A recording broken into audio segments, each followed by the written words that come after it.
I'm Jake Rowell. I'm the director and executive producer of Gnomes and Goblins, as well as The Blue, which you might know from various VR projects over the last 5-6 years.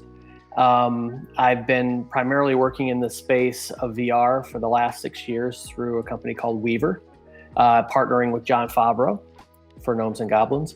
Prior to that, I've spent a bunch of time in games and Modern Warfare, Call of Duty, 10 years in film. So, background in both. No, that's amazing. So how do you feel becoming a finalist at this year's show? Oh, it's such an honor to be a part of the amazing projects. When you make this stuff, you become fans of other people's work so you can learn and grow. And sometimes when you're making the projects, you don't get a chance to play all of them. But then when you finish your project, you can go back and play some of the other stuff that's out there. And it's just a great group of talent that's going on. And then representing Jon Favreau, Wevr, Madison Wells, the entire G&G team. We're all very proud and appreciative of the nomination. Thank you. Yeah, no worries. Have you been to the show before? What's it been like for you in the past? I have been. I was there last year, so the first virtual one. We were nominated last year for location-based product of the year for the Blue Deep Rescue. So going there and being a finalist for that and partaking in the ceremony and meeting people, it was really fun. I mean, it was different because it was virtual. It was the first time you guys were kicking the tires on the whole thing. But we got to interact with people I think we wouldn't normally have done. So it was really fun. No, that's really awesome. Good. So how does someone like yourself then, who's got a background in some of the AAA titles, find themselves immersed into the world of XR then? So I should say that when I started my career in the 90s, I started in games. It was PC games, and then I went over to console games. I worked on Final Fantasy. Then I did like a 10-year run in film, primarily up through the art ranks, art direction, things of that space, especially in animation. And then I transitioned back to games in 2010, and I went over and started working at Infinity Ward on Call of Duty. And when you do those type of transitions, you constantly are thinking about your medium. And you're constantly trying to figure out how to improve your skill set and improve your teams. And I started seeing, like we all did in 13 and 14, this convergence around, the XR space, and primarily at that time, VR.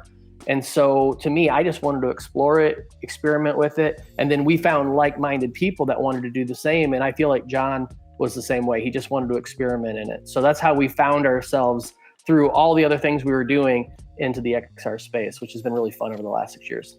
So maybe you could give our kind of viewers maybe just a little 30-second peek into the world of an XR developer, and I guess what that looks like. I think it's pretty interesting because a lot of the people watching this and kind of being at the show today have experienced probably your experiences, but don't necessarily know the amount of effort that goes into them. So I think that'd be really awesome to get an idea of.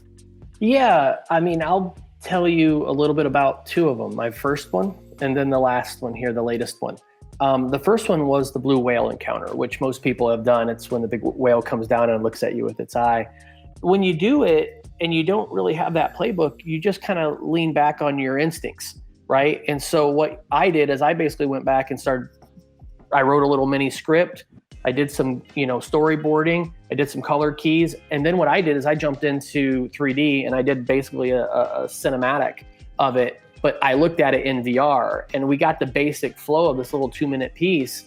And then after we had that, it was about building a small little team. We built like 5-6 people in the team, not even working full time. We had people from college coming in. I mean, it was a little ragtag thing to try to get it done and make the announcement in 2015 at GDC.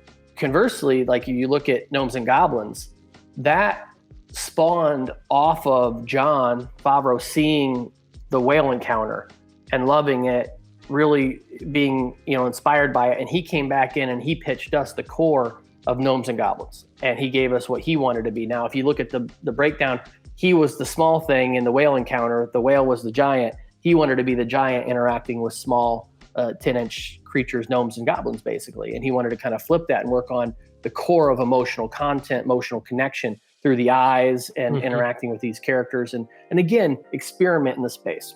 And so we went on essentially a 5-year journey to make this product that's out now that we're nominated for, which is essentially a 3 to 4 hour long journey.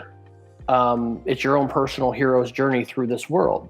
And when you look at that little 2-minute piece and that 3-hour, 4-hour piece and the time and effort that went into it, the team was, probably 5 times as big, 6 times as big. Obviously the budget, but the core elements that we were exploring were the same. Explore immersive locations, explore connectivity to a virtual character or a basic AI. Yeah. And then how do you then take all those things and wrap it back into a really good feeling experience that you can walk away from? And then through that with Gnomes and Goblins, we've also added some game elements to the product, but we didn't want it to be a game. We wanted it to be really at the core of it, an emotional journey. Well, look, thanks so much for your time on this. And I'm sure that all of our kind of viewers are really interested if they haven't grabbed a copy of Gnomes and Goblins already. They want to have a look at that. And all I can say from here is good luck with tonight at the VR Awards. Oh, thank you very much. It's really great. And I look forward to actually connecting with a lot of people during the virtual event.